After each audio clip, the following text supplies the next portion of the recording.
तो भाई वो फाइनली यहाँ पर जो सबसे बड़ा इंतजार था हम सबको UFC 319 की प्री फाइट प्रेस कॉन्फ्रेंस यहाँ पे हो चुकी है। हमजा चिमाएव, ड्रीकस डुप्लेसिस और भी सारे फाइटर्स यहाँ पर एक साथ स्टेज पे मौजूद थे और इस वीडियो के अंदर हम डिस्कस करेंगे एग्जैक्टली क्या क्या हुआ इस प्री फाइट प्रेस कॉन्फ्रेंस के अंदर, किसने किसको क्या बोला, हमजा चिमाएव ने क्या ट्रैश टॉकिंग करी, ड्रीकस डुप्लेसिस का क्या रिप्लाई आया, जो उनसे क्वेश्चन पूछे गए, सारी चीजें मैं आप सबको हिंदी के अंदर एक्सप्लेन कर दूंगा, जो मेन चीजें यहाँ पर प्री फाइट प्रेस कॉन्फ्रेंस के अंदर हुई थी। लेकिन उससे पहले आप सब वीडियो को लाइक कर देना, चैनल को सब्सक्राइब कर देना UFC कॉम्बैट स्पोर्ट्स का ऐसा ही कंटेंट हिंदी में एंजॉय करने के लिए। तो भाइयों UFC 319 का प्रेस कॉन्फ्रेंस बहुत ज्यादा अवेटेड प्रेस कॉन्फ्रेंस था और ओवरऑल UFC 319 की हाइप बहुत ज्यादा है। यहां पर मैंने लास्ट वीडियो के अंदर भी आप सबसे ये डिस्कस करा था कि इस फाइट के अंदर लोग बहुत ज्यादा यहां पर अमाउंट में ट्यून इन करने वाले हैं, काफी ज्यादा व्यूअरशिप इस इवेंट की आने वाली है और इसकी एक यहां पर सबसे बड़ा टेस्टिमनी यहां पर इस प्री फाइट प्रेस कॉन्फ्रेंस ही आ गई, क्योंकि यहां पर जो रिकॉर्ड था UFC की 2025 में सबसे पॉपुलर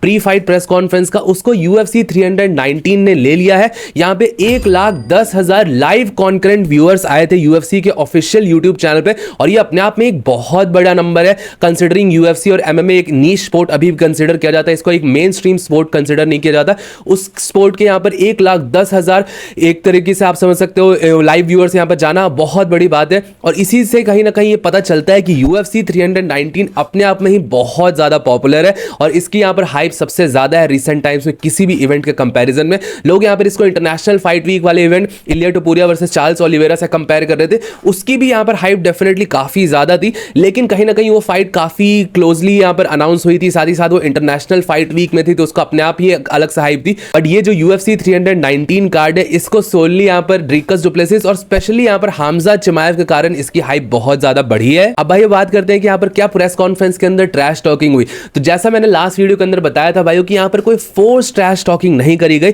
और मेरे ओपिनियन में अगर आप सब मुझसे जानना चाहोगे तो ट्रैश टॉकिंग से ज्यादा यहां पर मुझे इन दोनों के बीच में इंटेंसिटी बहुत ज्यादा फील हुई। रिसेंट टाइम्स में मुझे शायद ही किसी दो फाइटर्स के बीच में इतनी ज्यादा कॉम्पिटिटिव इंटेंसिटी फील हुई है। आप देख सकते हो ड्रीकस डुप्लेसिस भी कहीं ना कहीं इस फाइट के लिए एक ज्यादा सीरियस अप्रोच लेके आया हुआ है, वो उसकी बातों में और उसकी सारी चीजों में एक ज्यादा सीरियसनेस टोन आ रही है और Hamza चिमाएव literally Ojing out of the confidence जिसे कहते हैं, अपने आप से उसके पास सीधा कॉन्फिडेंस ही निकल के आ रहा था। उससे पूछा गया था कि वो किस तरीके से प्रिपेयर करने वाला है, क्या उसकी प्रिपरेशंस है, उसके ऊपर हमजा चिमाएव का कहना है कि वो पूरी तरीके से रेडी है, बस ये सारी चीजें हटाओ यहां से, ऑक्टागोन के अंदर डालो और फाइट करने के लिए वो रेडी है। और उसका ऐसा कहना है कि ड्रीकस डुप्लेसिस भी अपने जगह पर रेडी होगा, हमजा चिमाएव खुद भी रेडी है और ये फाइट अपने आप में ही फायरवर्क्स होने वाली है और 100% ये फायरवर्क्स वाली फाइट होगी। फिर ड्रीकस डुप्लेसिस से यह भी पूछा गया कि क्या ड्रीकस डुप्लेसिस यहां पर जो हमजा चिमाएव का फर्स्ट मिनट में टेक डाउन करने वाला रिकॉर्ड है उसको यहां पर तोड़ पाएंगे। हमजा चिमाएव यूजुअली सारे अपोनेंट्स को फर्स्ट मिनट के अंदर ही टेक डाउन कर देता है,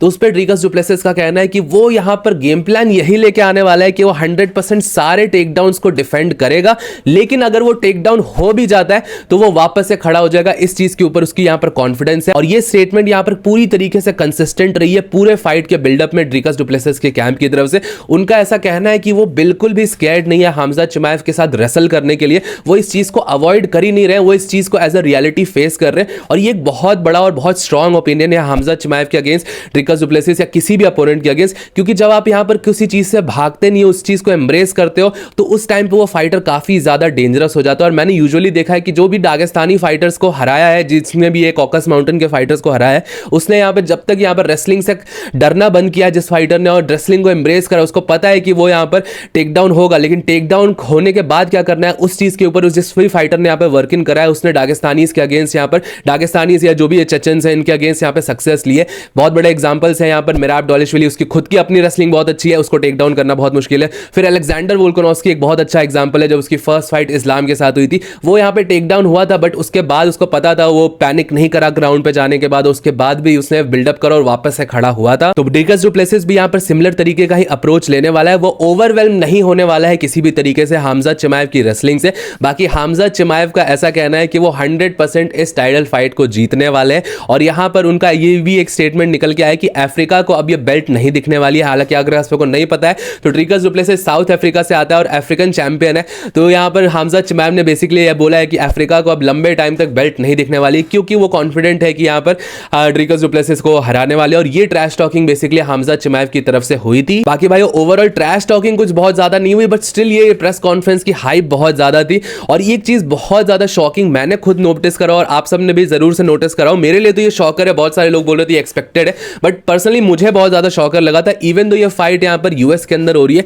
हमजा चिमाएव के लिए एक बहुत बड़ा सपोर्ट निकल के आया है। ड्रीकस डुप्लेसिस के उतने फैंस नहीं थे जितने हमजा चिमाएव के थे। हमजा चिमाएव के फैंस ऑलमोस्ट मुझे लगता है 70-80% एरिना के अंदर जो हमजा चिमाएव के फैंस भरे थे, लिटरली ड्रीकस डुप्लेसिस को बोलने भी नहीं दे रहे थे। यहाँ पर उनकी आवाज़ दब जा रही थी, इस तरीके से इतनी ज़्यादा चेयरिंग हो रही थी हमजा चिमाएव के लिए। और ये अपने आप में ही शॉकिंग है, क्योंकि देखिए एक बार को ये फाइट कहीं पे मिडिल ईस्ट में हो रही थी, यूएई में हो रही थी, अबू धाबी में या कहीं भी सऊदी वगैरह में हो रहा है, तो एक बार को अंडरस्टूड था कि हाँ हमजा चिमाएव के लिए ज़्यादा सपोर्ट आ रहा होता। लेकिन यूएस के अंदर किसी फाइटर को इतना ज़्यादा सपोर्ट आना, वो अपने आप में ही बहुत बड़ा एक नंबर गेम निकल के आ सकता है। यूएफसी ने इस चीज़ को ज़रूर से नोटिस करा होगा, क्योंकि हमजा चिमाएव एक पोटेंशियल बहुत बड़ा स्टार भी निकल के आ सकता है। क्योंकि देखिए हालांकि अब पेपर व्यू मॉडल्स हट चुके हैं, बट किसी भी फाइटर का यूएस में पॉपुलर होना बहुत ज़्यादा ज़रूरी होता है यूएफसी को उसको बैकिंग करने के लिए। और हमजा चिमाएव की इस तरीके की पॉपुलैरिटी शिकागो जैसे सिटी के अंदर बहुत बड़ा नंबर निकल के आता है यूएफसी के लिए। फिर भाइयों इन दोनों फाइटर्स का फेस ऑफ हुआ और ये फेस ऑफ भी काफ़ी ज़्यादा इंटेंस था। आपने देखा हमजा चिमाएव ने उसके बाद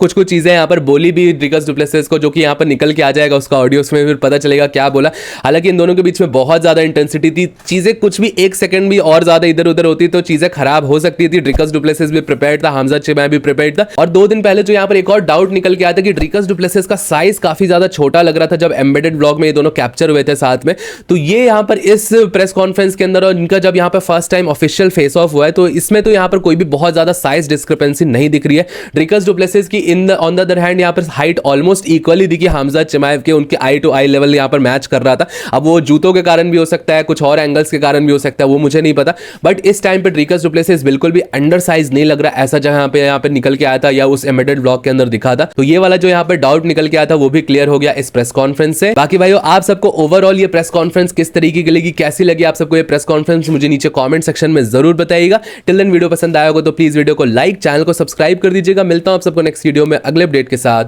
बाय बाय।